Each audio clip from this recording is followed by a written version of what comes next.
আসসালামু আলাইকুম। করলা খেতে যারা একদমই পছন্দ করেন না বা কখনো ট্রাই করেননি তেতো বলে, তারা কিন্তু আমার প্রসেস দেখে এভাবে যদি একবার ট্রাই করেন তো বারবারই এই করলা ভাজিটা আপনার খাইতে ইচ্ছে করবে। আমি সবসময় এভাবে করলাটা ভাজি করে থাকি আর সবাই অনেক বেশি পছন্দ করে। আর এই করলা ভাজি করার জন্য করলাগুলো আমি চাকচাক করে এই যে কেটে বেশ ভালোভাবে ধুয়ে নিয়েছি। আর করলার ভিতরে যে বিচিগুলো ছিল বিচিগুলো ফেলে দিয়েছি। আর এখানে আমি তেল নিয়েছিলাম কিছুটা।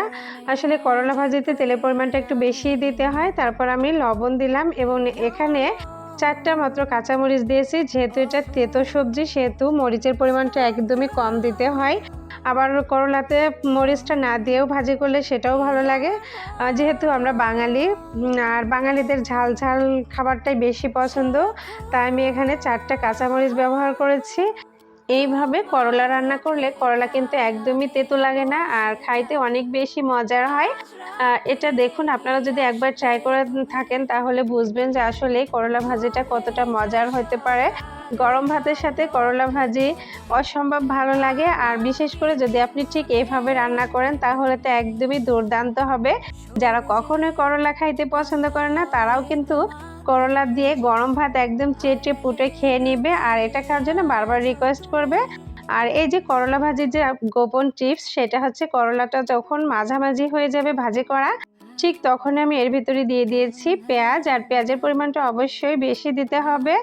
আর পেঁয়াজ হলুদ দিয়ে আমি এই যে করলাটা খুব ভালোভাবে ভেজে নিচ্ছি।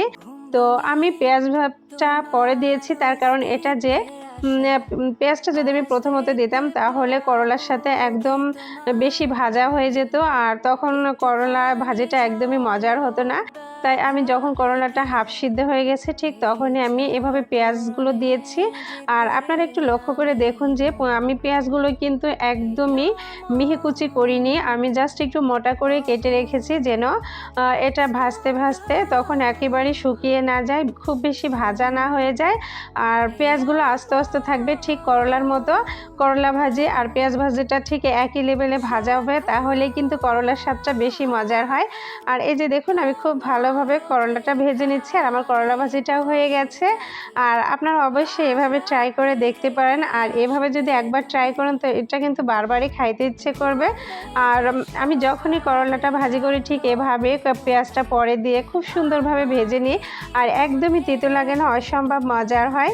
আমার বাচ্চারা তেতো খাবার খাইতে চায় না, কিন্তু যদি আমি এই প্রসেসে করলা রান্না করে দিই তো তারাও কিন্তু খুব মজা করে করলা ভাজিটা খায় আর তাদের কাছে একেবারেই তেতো লাগে না। আপনিও এভাবে ট্রাই করে দেখতে পারেন, আপনিও বুঝবেন যে এটা আসলে অসাধারণ একটা করলা ভাজি। আমার রেসিপি ভালো লাগলে আমার পেজটি ভালো দিয়ে লাইক কমেন্ট শেয়ার করবেন। সবাই ভালো থাকবেন, সুস্থ থাকবেন। আল্লাহ হাফেজ।